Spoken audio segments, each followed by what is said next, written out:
bersih, tenang. Setiap manusia memiliki potensi berbeda. Ada yang suka sastra, ada suka matematika. Kita sebagai pamong berkewajiban menuntunnya. Lewati pembelajaran dengan proses yang menyenangkan. Terima kasih yang bilang Belajar Pancasila, yang kalian inginkan kelasnya bersih dan nyaman. Yang kedua pengen tenang dan nyaman. Terus bersih, rapi, mejanya enggak ada coret-coret. Bersih, rapi, nyaman, indah, tidak Gapai cita-cita. Ingin bersih dan nyaman ya. Merdeka, Bersih dan nyaman, damai dan tenang. Pengen ada kipas angin. Pengen mejanya enggak ada coretan dan besar, rapi. Bersih dan ada udara segar. Ingin bersih, nyaman untuk belajar dan ingin mencat tembok. semua merdeka. Buat sekolah, oh ini mencat tembok buat sekolah. Indah, nyaman, damai, bersih. Pengen tenang, nyaman. Ingin mejanya rata, tidak bolong-bolong. Pakai tembok ya. Ingin bersih, nyaman dan tenang dan teratur. Ya rata-rata gitu ya kelas impian ingin bersih, tenang, nyaman, bersih, tenang, nyaman. Sama ya. Ingin bersih, nyaman, tenang. Ada kodrat, Bersih, tenang, nyaman. Kelasnya yang bersih dan meja yang rapi. Udara sejuk, indah, bersih, rapi. Aku berharap kelas ini bersih dan nyaman saat belajar. Oh ini belum dibaca nih. Ingin kelasnya bersih, rapi dan tidak berisik dan disiplin serta kami dan saling toleransi ya. Bagus nih banyak sekali. Lagi, mana yang mau dibaca? Ingin mejanya nggak ada coretan. Nah kira-kira yang pertama nih kata-kata ingin kelasnya bersih. Berarti gimana caranya supaya menjaga kelas kita tetap bersih? Menjaga kebersihan, menjaga tiket ya. Tidak berbuang sampah ke kolong meja atau habis jajan yang dibuang di kelas. Terus kalau mau buang sampah juga sama jangan sampahnya. Jangan mengandalkan bahwa menjaga sekolah kasihan capek. Terus ingin tenang. Kira-kira gimana supaya menciptakan kelasnya tenang? berganti aja Tidak ribut kalau mau mengajukan pendapat. didikan Terus kalau belum istirahat, kalau keluar kelas, izin dulu ya biasakan kalian ini masih bisa disiplin kalau masih ada guru di kelas. Tadi belum gitu keluar, izin dulu berarti ya kalau keluar kelas. Terus ingin nyaman, berarti gimana nih kalau kelas nyaman? Ingin kursi-kursi, kalau udah kursi kayak gini, terbang kayak boleh satu boleh ingat kayak dulu lagi, bukan presentasi yang umum ya. Masih ada juga keinginan yang mau presentasi. dua ingat Nanti kita lanjutin ya yang dulu. Terus ingin tadi ini nih, ingin kelasnya tidak berisik, berarti gimana? Tidak berisik kita sama dengan tenang biar nyaman. Gimana caranya supaya tidak berisik? beri Boleh kita teladan, mulai sih sebenarnya kalau berisiknya ya. beri Pelajaran masukan, kita atur jangan beri gimana berisiknya. Tidur ya.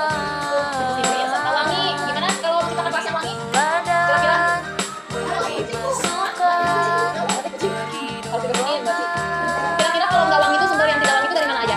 Dari sampah. Terus dari apa lagi? Belajar Pancasila, belajarlah Kira-kira kalau kalian mengeluarkan banyak energi, merdeka, jalani dengan bahagia untuk menggapai cita-cita. Ayo merdeka, ayo merdeka, ayo merdeka.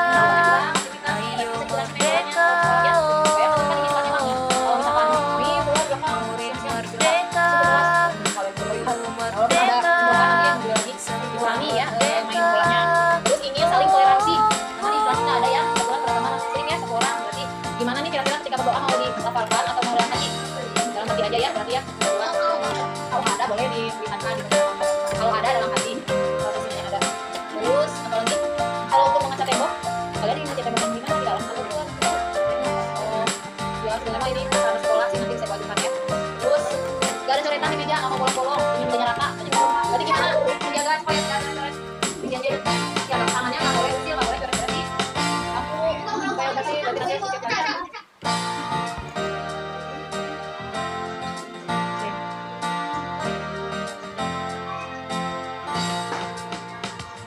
Setiap manusia memiliki potensi berbeda.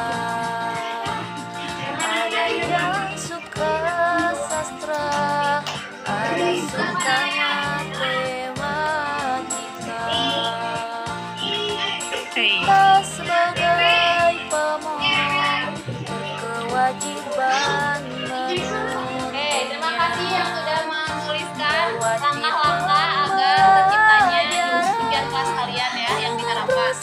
pertama ibu bacakan yang pink dulu ya.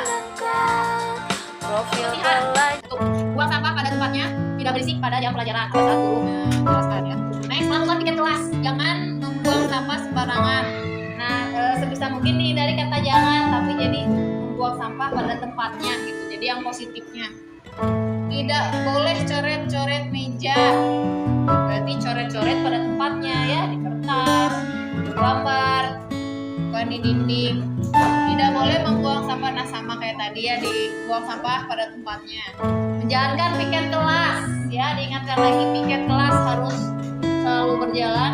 Mengerjakan tugas tepat waktu, memperhatikan guru ketika sedang menerangkan. Nah ini juga bisa mengurangi keributan kan, kalian harus mendengarkan guru ketika menerangkan. Next, menjaga kebersihan sekolah dan buang sampah pada tempatnya. Agar kelas tenang, sebaiknya siswa tidak boleh berisik. Ya berisiknya boleh di luar ketika jam istirahat, ngobrol-ngobrol boleh. Agar kelas nyaman, siswa tidak boleh buang sampah sembarangan ya, berarti buang sampah pada tempatnya sama. Ternyata itu loh ya, sama ada yang beda nggak coba? Sekarang yang kuning. Mengerjakan piket kelas dengan rutin. Kurangi bermain bola dan lari-larian. Ya, bagus tadi untuk mengurangi kelas yang tidak enak, yang apa yang nggak bau gitu ya. Berarti mengurangi main bola supaya nggak keringatan terlalu banyak. Jangan buang sampah sembarangan atau buang sampah pada tempatnya sama ya. Membersihkan meja yang dicoret. Gimana caranya membersihkan meja yang dicoret-coret coba? Oh iya, tip X-nya ya banyak. Membuang sampah pada tempatnya, mengerjakan piket kelas yang sudah dibuat dan disiplin. Membersihkan kelas, membuang sampah pada tempatnya sama membuang sampah pada tempatnya. Rata-rata gitu. Bersikap sopan, nih ada lagi bersikap sopan. Sopan santun, itu yang utama itu sopan santun ke semua guru. Bukan ke ibu-ibu doang, guru kalian tuh semua yang ada di sini guru-guru kalian. Sekolah baru barangkali ada yang belum tahu. Ya ibu juga udah bikin status ya, kalian bisa lihat wajahnya. Kalau ketemu salim, salim tangan. Ini kelas berapa? Cintanya kelas 5 gitu ya. Terus membuang sampah pada tempatnya, tidak berlarian di kelas. Nah betul, kelas itu bukan tempat untuk lari-lari. Kalau mau lari-lari di lapangan, tidak lari-larian di dalam kelas. Itu berisik juga, terus nggak ada udara yang terlalu besar, jadi harudang gitu nantinya. Terus mengerjakan tugas tepat waktu, memperhatikan guru ya, jangan buang sampah sembarangan sama buang ke tempatnya agar kelas bersih dan nyaman. Yang ini tidak membuang sampah di kolong meja, harus mengadakan piket kelas. Jalankan piket kelas, kalau keluar izin dulu, tidak langsung keluar tanpa izin guru. Terus yang biru, nggak kelihatan yang biru mah ya? Oh ya ini agar kelas tenang, sebaiknya siswa tadi udah. Ini melakukan piket kelas sama ya, buang sampah pada tempatnya, tidak menusuk meja, tidak menusuk meja biar tidak bolong. Siapa yang suka gini-gini?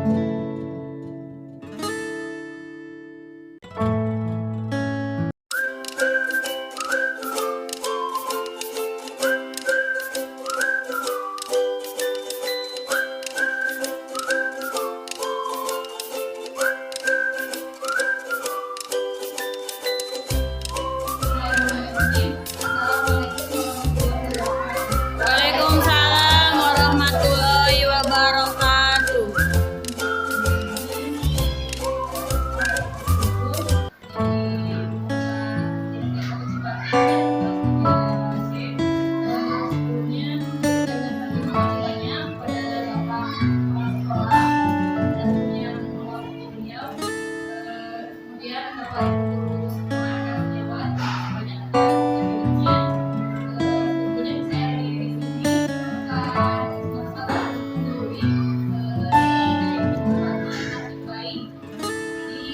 dalam tugas dan ternyata satu peningkatan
Kasih. Supaya lebih semangat kita kuliah nanti pada ingat PMK. Apa singkatan dari PMK? Mengajar, platform, mereka mengajar,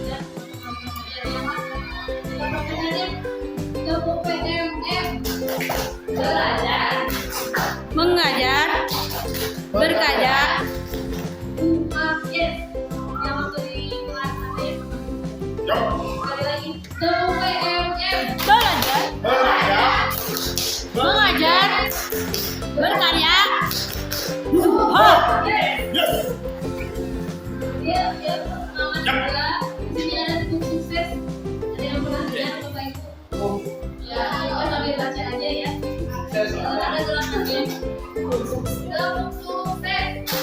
di hatiku ada cinta, di mulutku ada doa, di tanganku ada karya. Sukses, sukses, sukses, Yes. ulangi kak, lagi biar ya ada tujuan dari video saya yang saya sampaikan ini tujuannya menyampaikan pemahaman konsep-konsep dalam modul budaya positif.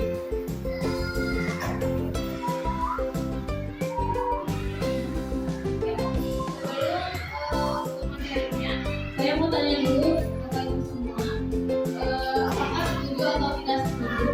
Yang pertama, pemberian hukuman dapat mendisiplinkan anak. Setuju tidak? Setuju. Ada yang tidak, yang hukuman simpan pada saja jawabannya. Hukumannya apa dulu? Hukuman positif seperti membaca dan membersihkan kelas dapat membentuk kedisiplinan anak. Yang ketiga, adanya peraturan kelas atau sekolah dapat menjadikan anak berdisiplin. Keempat, pemberian hadiah atau penghargaan dapat meningkatkan motivasi belajar anak. Kemudian, dengan adanya pemberian hadiah atau penghargaan biasanya lebih pada semangat ya. Next, ini cukup banyak soalnya materinya. Diseminasi budaya positif. Apa Bapak Ibu kira-kira budaya positif itu apa? Budaya yang baik, ya. Ada dari Bapak Sajul. Budaya boleh. Budaya positif.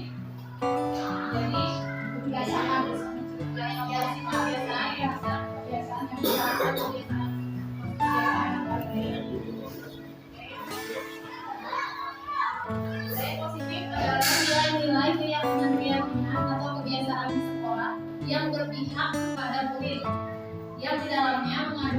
kegiatan positif agar dapat menumbuhkan karakter baik murid. Jadi di sini yang ditekankan berpihak kepada murid karena kita lingkungan sekolah kan yang terkait lingkungan sekolah, jadi berpihaknya kepada murid di dalamnya mengandung kegiatan positif agar anak-anak itu kedepannya bisa menumbuhkan karakter yang baik.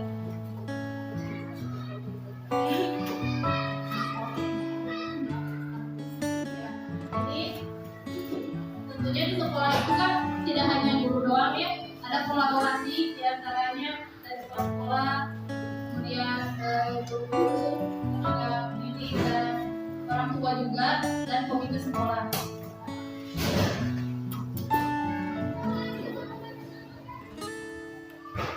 Budaya positif di sekolah terbentuk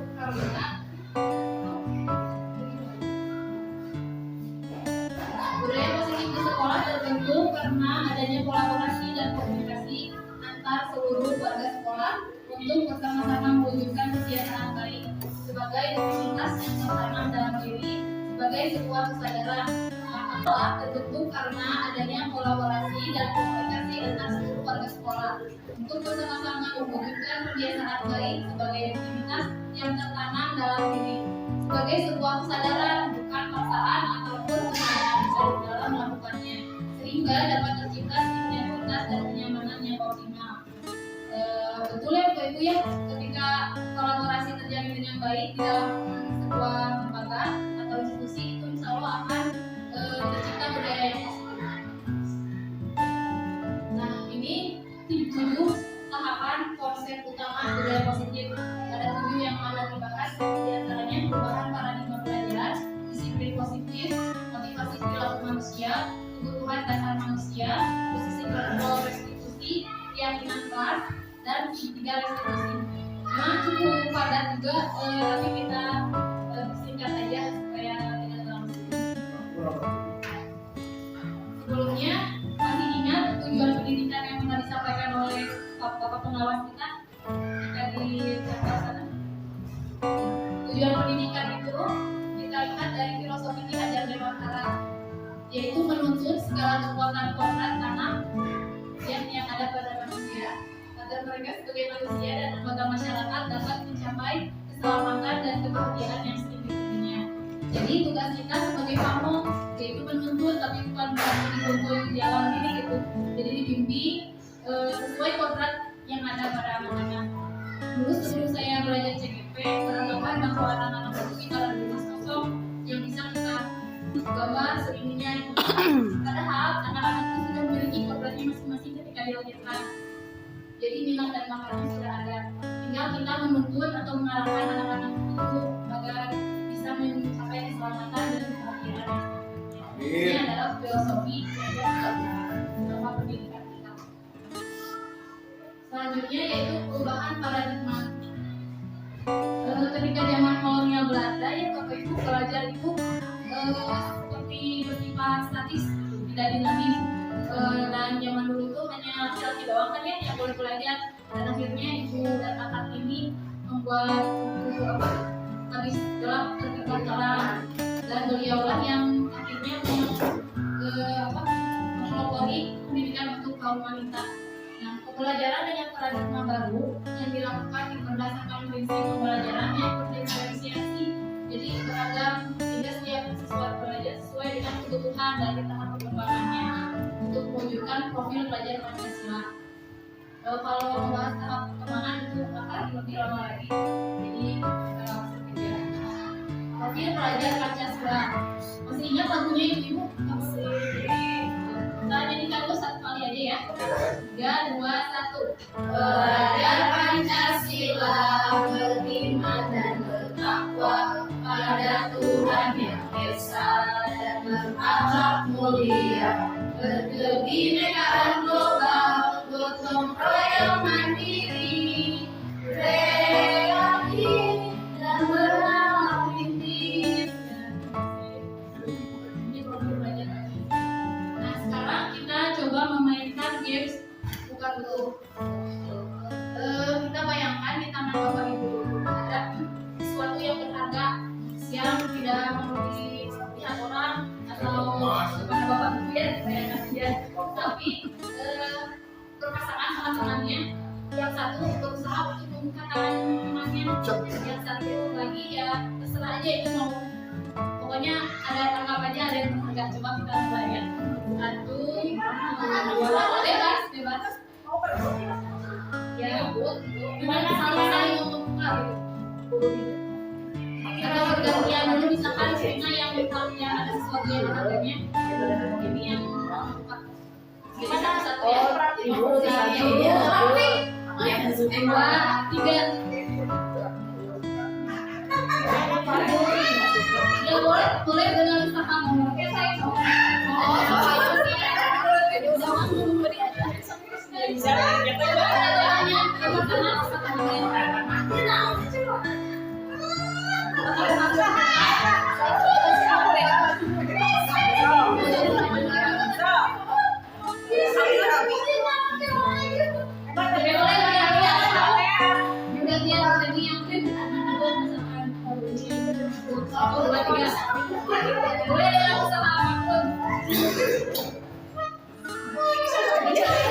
Udah ridoin aja, buka aja. Oke, ya terima kasih Bu Bapak. Sekarang pertanyaannya, kira-kira apakah Bapak Ibu akan membuka kepala tangan tadi? Apakah menggunakan bentuk atau tidak? Kalau dengan dibuka, godaan atau paksaan dengan tidak. Mengapa boleh tersuara? Kenapa?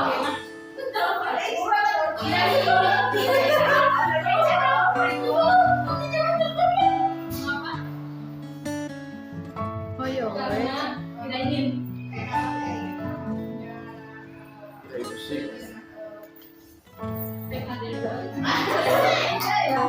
Oke, terima kasih Bu Vina. Apakah Bapak dan Ibu akan bertahan dan menolak membuka kepala tangan sampai sebuah tenaga? Ya.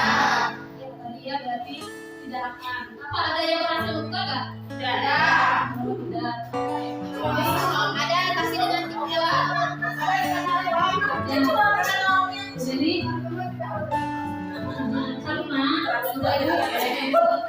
karena kita sendiri yang memegang kontrol atas kepala tangan kita. Apakah kita membuka atau menutup kepala tangan kita itu tergantung pada diri kita masing-masing sesuai dengan kebutuhan dasar kita saat itu.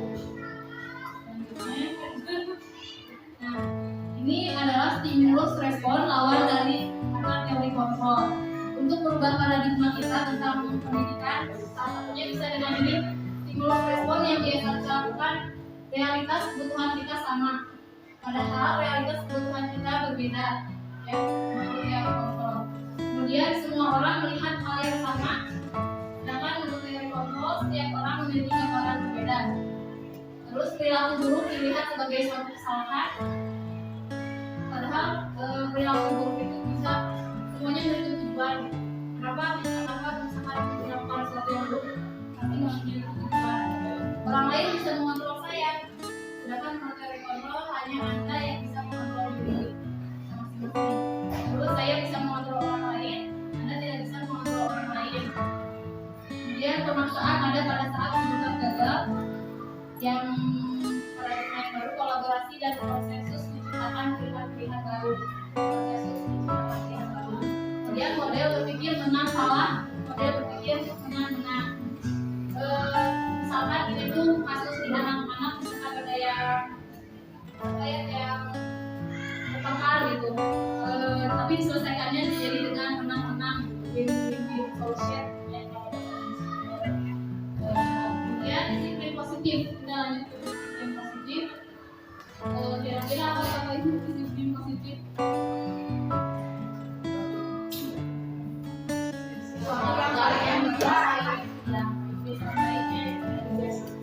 Ini adalah kemampuan memerintah diri sendiri dalam mengontrol dan menguasai diri untuk melatih tindakan yang mengacu pada nilai-nilai yang kita hargai dengan penuh tanggung jawab.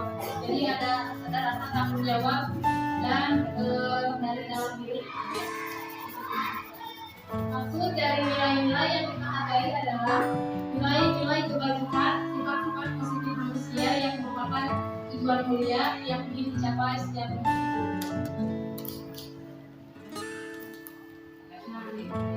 Misalkan anak-anak ya, kita seperti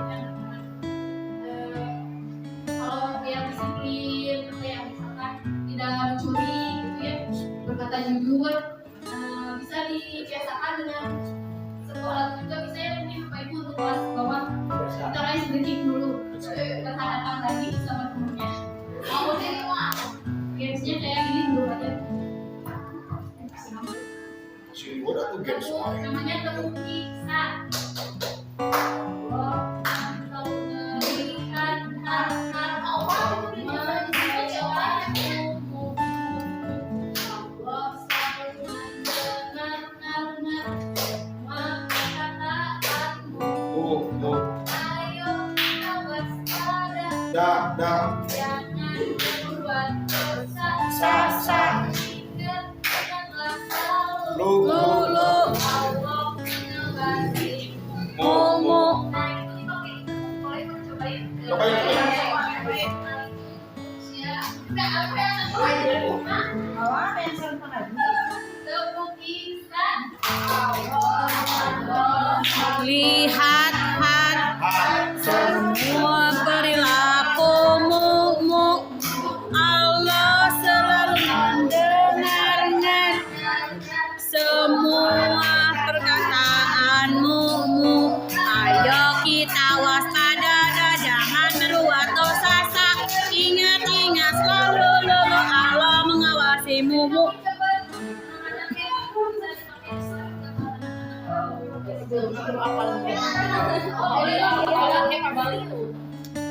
Untuk supaya ada dalam diri anak-anakku, oh iya Allah mengampuni dosa kita. Dan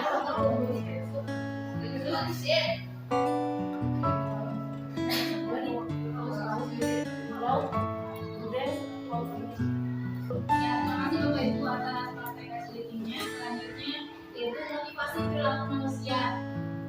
Diane Gossep dalam bukunya Restructuring School Discipline menyatakan ada 3 motivasi perilaku manusia. Yang pertama, dari tidaknya mana? Menurut Bapak Tunde Simbolingin yang pernah saya dengar, otak manusia itu didesain untuk mencari kesenangan dan menjauhi kesengsaraan. Jadi untuk menghindari ketidaknyamanan ini, perilaku murid melakukan disiplin karena tidak mendukung, misalkan gitu ya. Dan ini bersifat eksternal, motivasi dari luar. Yang kedua, untuk mendapatkan imbalan atau penghargaan dari orang lain. Perilaku murid yang bersikap disiplin, misalkan motivasi perilakunya itu karena ingin mendapatkan hadiah atau penghargaan dari orang lain. Ini juga masih bersifat eksternal. Kemudian yang ketiga, perilaku murid untuk menjadi orang yang mereka inginkan dan menghargai diri sendiri dengan nilai-nilai yang mereka percaya. Nah, motivasi perilaku manusia yang ketiga ini adalah yang internal dari dalam dirinya. Jadi murid melakukan disiplin diri karena sadar akan nilai-nilai kebajikan yang mereka yakini dan hargai. Motivasi inilah yang nantinya akan membuat seseorang memiliki disiplin positif karena motivasi berperilakunya yang bersifat internal bukan eksternal dari luar. Selanjutnya kita ada studi kasus ya, misalkan ini ibu dan nenek kelas 2 SDN 1 Cipati sedang menghadapi bulan salah satu murid di kelasnya. Sebut saja Doni. Beberapa anak mengeluhkan sering diganggu olehnya ketika dia istirahat. Dan saat dia belajar pun Doni dalam memperhatikan ibu nenek. Jika ibu bapak menghadapi situasi seperti itu, kira-kira apa yang akan dilakukan? Apakah akan Doni melakukan hal itu?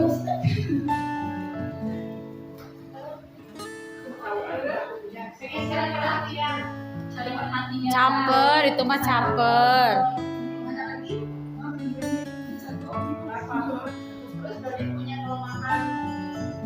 Ya, ada kelemahan, mencari perhatian. Kira-kira apa alasan yang menyebabkan kelemahannya? Kurang sering jalan, bisa jadi dia orang rendah, bisa membaca, ya, aku pernah dulu buat terima kasih ya banyak. Ya, itu ya tadi yang katakan bisa jadi anak mencari perhatian, kurang memahami materi. Nah, jadi sebetulnya setiap tindakan murid itu dilakukan untuk memenuhi kebutuhan dasar mereka. Jadi kita kaitkan dengan kebutuhan dasar. Ada ini ya, ada 5 kebutuhan dasar manusia. Pertama ini survival, terus survival itu kemampuan untuk bertahan hidup. Kemudian belonging, rasa cinta dan kasih sayang. Terus freedom, kebebasan, kesenangan dan pengakuan. Kita bahas ini 5 kebutuhan dasar manusia. Pertama, survival itu seperti sandang, pangan, dan papan. Itu yang kebutuhan dasar banget. Sandang ya, makanan, papan itu lebih kaya deh. Sandang, pakaian, pangan, makanan, papan, tempat tinggal. Kemudian cinta dan kasih sayang.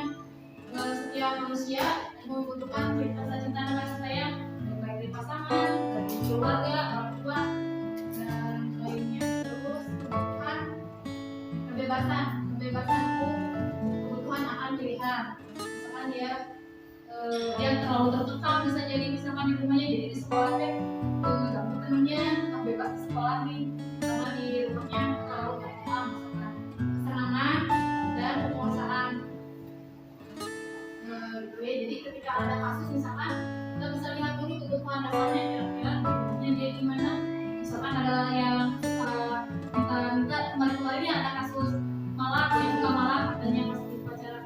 bisa jadi kebutuhan dasar di rumahnya itu belum terpenuhi, misalnya biayanya dibatasi terlalu dibatasi.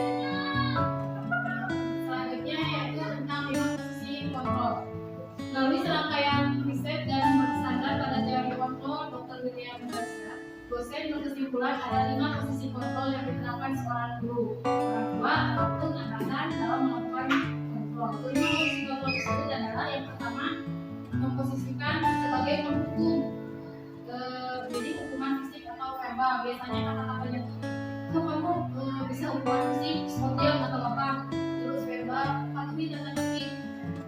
Yang kedua, membuat orang merasa bersalah. Jadi ngerasa si anak teh jadi merasa bersalah bahkan ketika kita memposisikan diri sebagai pembuat orang merasa bersalah kepada murid. Ayo gimana kalau orang tua mau tahu, atau misalkan kayak jadi kata-katanya ya membuat orang merasa bersalah. Terus yang selanjutnya ketiga, sebagai teman. Biasanya posisi guru juga kadang memposisikan dengan murid itu sebagai teman. Ingat tidak bantu masalah ini, atau ayo dong tolong bantu ibu nanti ibu lagi sama sekolah. Jadi memposisikan sebagai teman. Kalau yang keempat, sebagai pemantau atau monitor. Jadi memantau, melihat, mengawasi. Dan yang kelima adalah sebagai manajer. Posisi sebagai manajer ini yang paling bagus menghadapi murid yang ada kasus misalnya mempersilahkan murid untuk mempertanggungjawabkan perilakunya dan mencari solusinya bersama-sama. Ini posisi selanjutnya adalah keyakinan kelas. Satu langkah awal menciptakan budaya positif di sekolah adalah dengan pembentukan keyakinan kelas atau sekolah yang didasarkan kepada nilai-nilai pendidikan universal. Sebetulnya sama ya seperti peraturan kelas, cuman kalau peraturan itu identiknya dengan apa ya? Pelanggaran, gitu kan ya kalau peraturan. Jadi sekarang itu didirikannya namanya keyakinan kelas. Ini contoh dokumentasi saya di kelas ketika membuat keyakinan kelas 5B. Jadi pakai seperti yang kecil, harusnya yang agak besar sih. Terus yang di buku itu nggak ada. Jadi anak-anak menuliskan keyakinan pertanyaan pertama tuh apa sih kelas impian kalian apa? Anak-anak tuh gitu. Kelas impiannya pengen gimana? Ada yang jawab pengen tenang, gak mau ribut, terus pengen bersih kelasnya. Nah dari sana dari harapan mereka itu dituliskan masing-masing harapannya tempel ke depan kelas. Terus setelah ketahuan kalau misalkan ingin bersih, nanti kita cari lagi solusinya gimana supaya kelasnya bersih, harus kayak gimana gitu.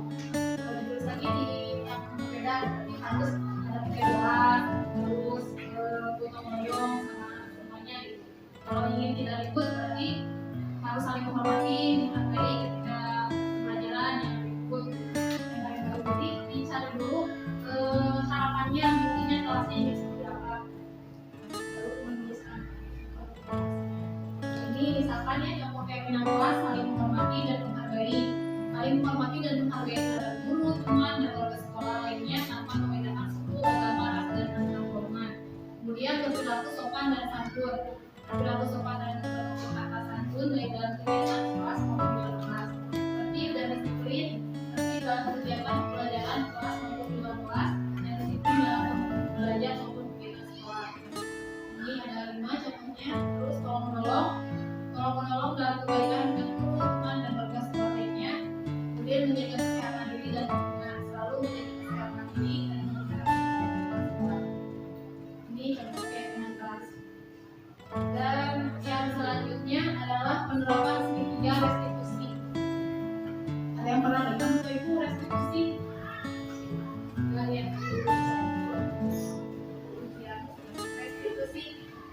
restitusi adalah proses menciptakan kondisi bagi murid untuk memperbaiki kesalahan mereka sehingga mereka bisa kembali kepada kelompok mereka dengan karakter yang kuat.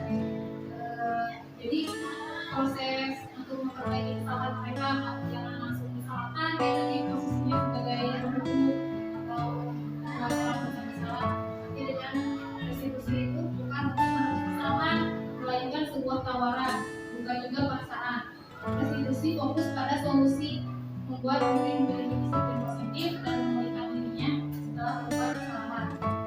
Ada 3 tahapan segitiga restitusi. Yang pertama ini adalah menstabilkan identitas, kemudian validasi tindakan yang salah dan menanyakan keyakinan.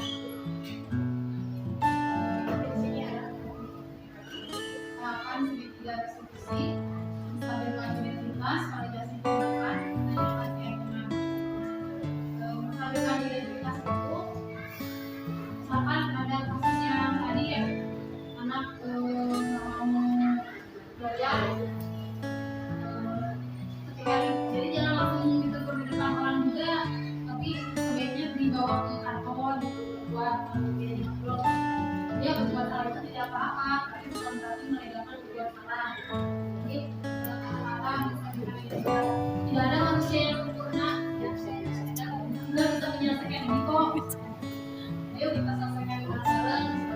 Bapak itu tidak tertarik, bapak atau ibu tidak tertarik untuk mencari siapa itu, ya maaf, mencari siapa yang salah, tapi bapak ingin mencari solusi dari permasalahan ini. Jadi si anaknya nggak langsung pintar, jadi bisa biarkan dulu.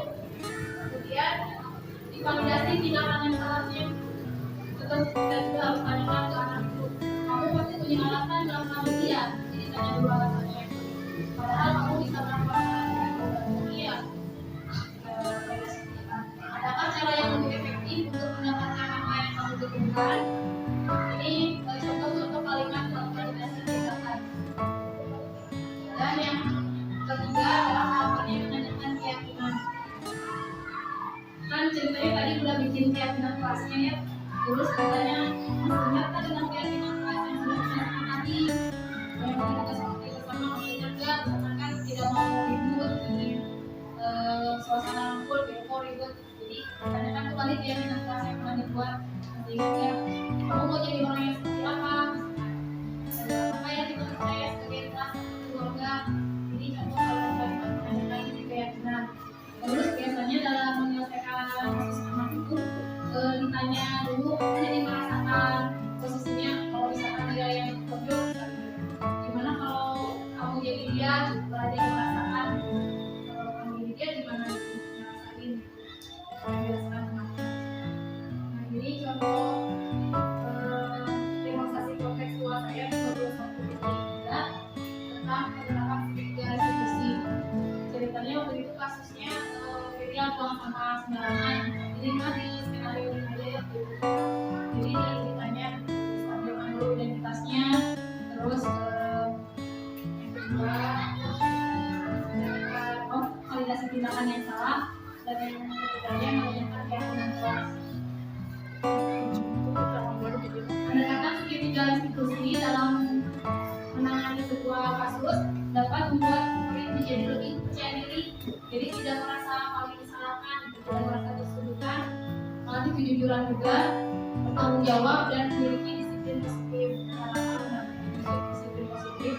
Kemudian guru berperan sebagai manajer yang menyiapkan pertanyaan-pertanyaan bermakna dan tidak menyulitkan murid. Itu kesimpulannya agak akhirnya. Ya selesai, terima kasih. Salam belajar untuk Indonesia maju. Selanjutnya ada sedikit berbaik. Kira-kira langsung aja ya yang mau bilang.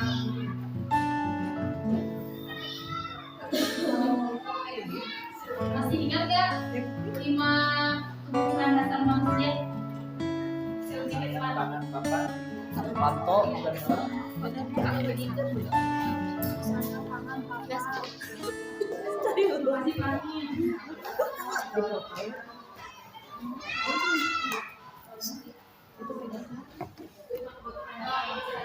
Ada pangan papan. Yang pertama bagaimana cara kita untuk bertahan hidup. Yang kedua ketiga kesenangan.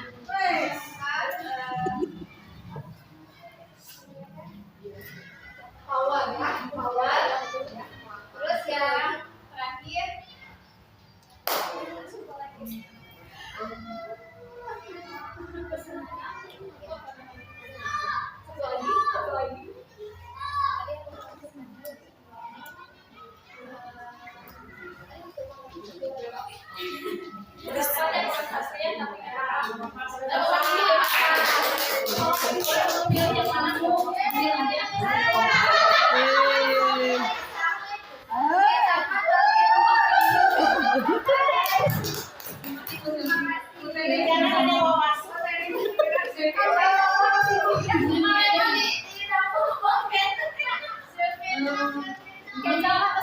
teori itu bukan sebenarnya praktek ya Bapak Ibu, tapi kalau kita nggak tahu teorinya juga gimana kita mau belajar gitu. Habis kali ini kita pakai sedikit. Pertanyaan yang kedua, siap?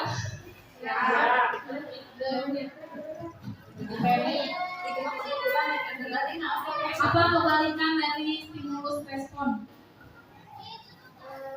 yang di awal tentang Neng, ayo Bu Neng. Cuma sekata ya. dua Iya. yang paling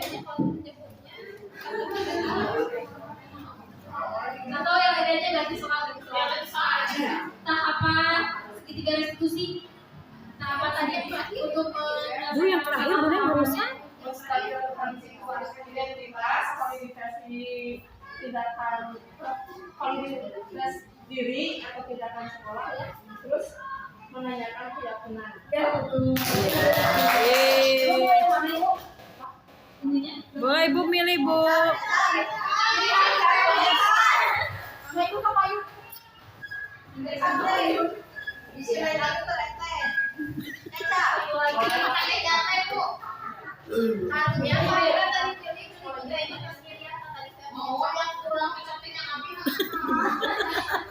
Satu lagi 5 posisi kontrol apa aja? Tiga aja kan? Tiga.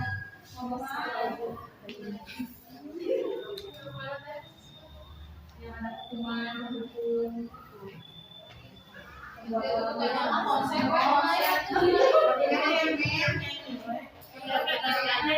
Nyanyi aja lah Bu. Yel-yel. Kalau enggak yang posisi kontrol lupa lagi. Yang pertama tuh memposisikan sebagai penghukum untuk terus membuat orang merasa bersalah. Kemudian yang ketiga apa ya tadi? Membuat orang merasa bersalah sebagai teman, yang ada sebagai teman. Ibu bisa jawab. Hadiahnya sebagai sebagai teman. Yang keempat sebagai monitor ya mengawasi, dan yang terakhir posisi kontrol sebagai manajer kelas itu. Beda sebagai seorangnya yang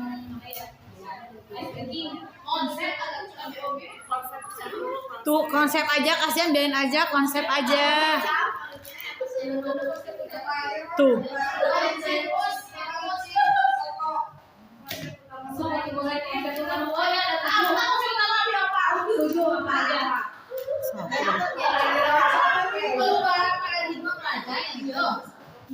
Disiplin positif, motivasi perilaku manusia, kebutuhan dasar manusia, posisi kontrol restitusi, keyakinan kelas, dan segitiga restitusi. Iya betul sih. Yeay.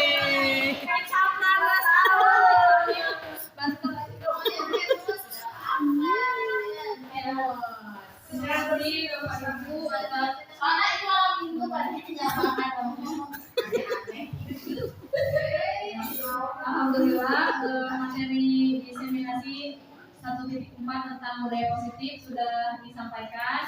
Sebagai juga saya selaku calon guru penggerak angkatan 7 di Bandung Barat, mohon maaf atas segala kesalahan yang datangnya dari Allah dan saran dari saya sendiri. Wabillahi taufiq wal hidayah. Wassalamualaikum warahmatullahi wabarakatuh. Waalaikumsalam warahmatullahi wabarakatuh.